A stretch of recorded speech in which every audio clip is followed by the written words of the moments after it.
जय हिंद दोस्तों, स्वागत है आप लोगों का एक बार फिर से आप लोगों का अपना YouTube channel Krishna ji classes पर। तो आज हम देखेंगे चक्रवृद्धि ब्याज। जो पिछले वीडियो में हमने साधारण ब्याज को देख लिया था, बहुत काफी अच्छी तरीके से समझ लिया था कि आखिर जो गांव के लोग साधारण ब्याज देते हैं वो किस तरीके से लेते हैं या देते हैं, और बैंक हमको कितना ब्याज देता है और वो किस तरीके से जोड़ करके देता है। ठीक है, तो आज हम लोग देखेंगे एकदम चक्रवृद्धि ब्याज, जिसको गाँव में आप लोग सूद यानी कि जिनके पास पैसा होता है सूद पे चलाते हैं ना, वो कैसे देते हैं और कितना जोड़ के लेते हैं आज आपको देखने को मिलेगा।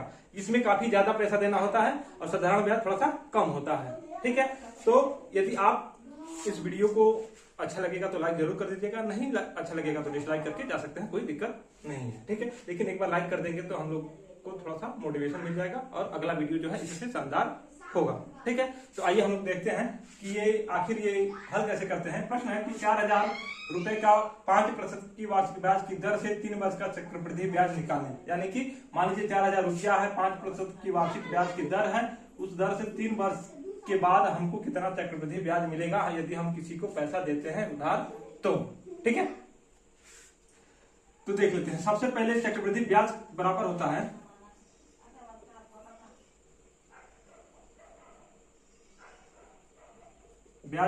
है मिश्रधन माइनस मूलधन। लेकिन मूलधन दिया है, मिश्रधन हमको पता नहीं है, तो मिश्रधन निकालने के लिए हमको एक अलग से फार्मूला निकालना पड़ेगा, तब जाकर के मिश्रधन निकल जाएगा। तो चक्रवृद्धि ब्याज बराबर मिश्रधन माइनस मूलधन कर देंगे तो चक्रवृद्धि ब्याज हमको निकल करके हमारे सामने आ जाएगा। ठीक है, तो सबसे पहले हम लोग निकालते हैं क्या, मिश्रधन। मिश्रधन बराबर होता है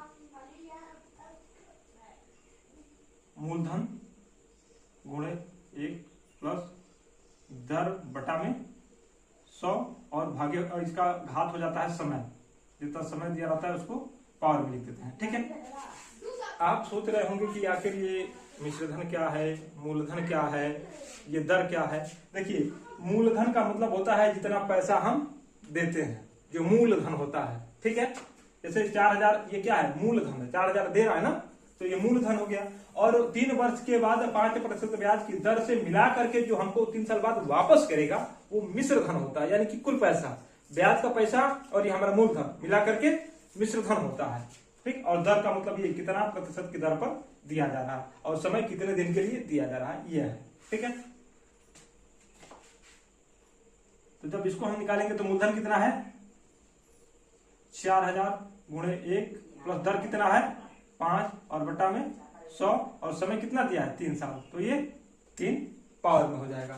ठीक है, जब हम इसको हल करेंगे तो हम यही पहले हल कर लेते हैं। 5 का 5, 5 दूनी 10 यानी 20 बार में कट गया, और ये 20 का 20, 20 और 21 बटा 20 हो जाएगा यहाँ। यानी कि 4,000 गुणे 21 बटा में 20 का पावर 3। अब पावर 3 है कि मतलब 3 बार इसका गुणा होगा, यानी कि 4,000 गुणे 21 बटा 20 गुणे 21 बटा 20 गुणे 21 बटा 20। तो 1 2 3 0 से 1 2 3 0 ये कट गया, ये जो 4 है 2 दूना 4 से ये 4 कट गया, यानी कि आपका बच गया कितना 21 गुणे 21 गुणे 21 बटा में ये 2। जब इसको जब हम हल करेंगे तो कितना आ जाएगा 21 गुणे 21 441 आता है। यहां कर लेते हैं हम 21 गुणा में 21, 1 2 दूना 4 2 4 नहीं, यहाँ पे 1 2 रहेगा। ठीक, 1 2 2 4 441 में फिर से हम 21 का गुणा करेंगे तो 1 4 4 2 8 8 यानी कि 1 4 2 6 8 4 12 के 2 8 1 9 9,261 कितना आ गया 9,261 और भागे में 2 हो गया। यानी कि अब 2 से जब भाग करेंगे तो ये कितना आ जाएगा 2 चौके 8 1 2 छके 12 2 3 6.5 यानी कि 4,630 रुपया 50 पैसा, 4,630 रुपया 50 पैसा ये टोटल मिश्रधन हो गया। यानी कि 3 साल बाद ये हमको 4,000 ये और ब्याज मिला करके 4,630 रुपया 50 पैसा ये हमको वापस करेगा। अब चक्रवृद्धि ब्याज कितना हो गया इसको हम लोग देख लेते हैं। ठीक है, तो ये तो हो गया मिश्रधन। तो मिश्रधन यहाँ चक्रवृद्धि ब्याज क्या है, मिश्रधन माइनस मूलधन। तो हम लोग मिश्रधन कितना है 4630.5 घटा देंगे, 4000 घटा देंगे।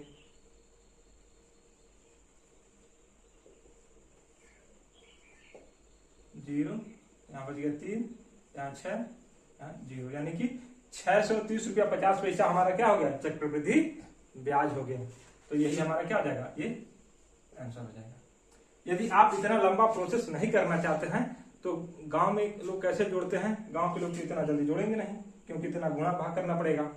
ठीक, तो आप भी चाहते हैं कि बहुत आसानी से कर लें, तो हम लोग देखिए कैसे करते हैं। सबसे पहले क्या करते हैं कि 4000 का 5% निकालते हैं।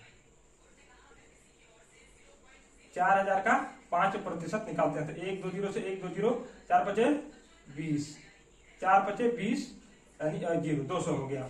ठीक, यानी कि ये पहले साल का हो गया, कितना, फर्स्ट ईयर का ये ब्याज हो गया। अब क्या करते हैं, ये ब्याज और ये मूलधन अगले साल के लिए कितना हो जाएगा, ये 4200 रुपया हो जाएगा। अब इस 4200 का फिर 5% निकालेंगे हम, जब इसको करेंगे तो ये कितना हो जाएगा,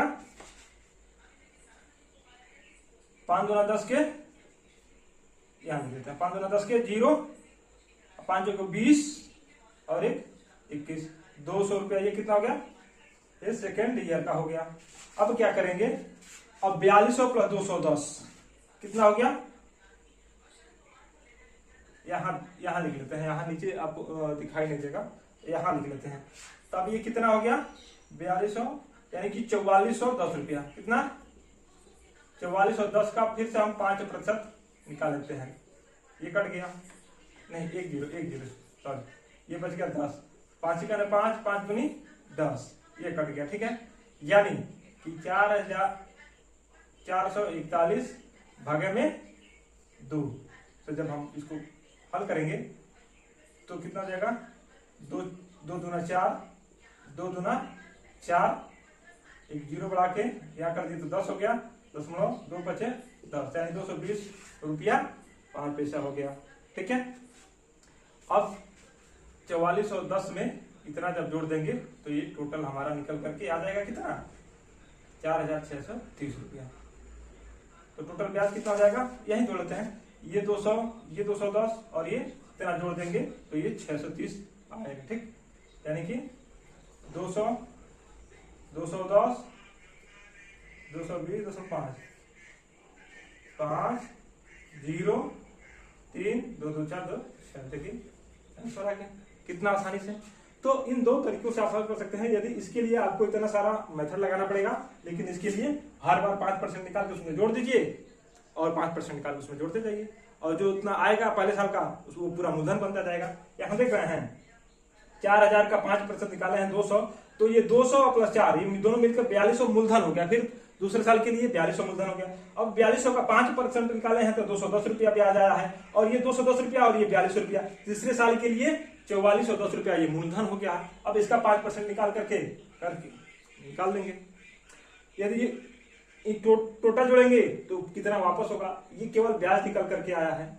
ये पूरा मिश्रधन हम इसी में 220 जब जोड़ देंगे तो ये हमारा क्या हो जाएगा, ये हमारा मिश्रधन हो जाएगा। ठीक है, तो इस तरीके से ये गांव में क्या होता है, ये जो सालाना है ना मंथली होता है, यानी हर महीने 5, ये केवल 3 महीने का यदि निकाले तो इतना हो जाएगा ब्याज। तो हर महीने जोड़ जोड़ के पहले महीने का ब्याज निकाल के फिर दूसरे महीने के लिए वो ब्याज और प्लस मूलधन मिला करके क्या पूरा मूलधन बन जाता है। इस तरीके से लोग ब्याज लेते हैं। ठीक है, ये वीडियो आपको कैसा लगा, यदि एक बार समझ में नहीं आया तो इस वीडियो को दोबारा लिख सकते हैं, दोबारा से रिपीट करके देख लीजिए, आपको एकदम अच्छी तरीके से समझ में आ जाएगा।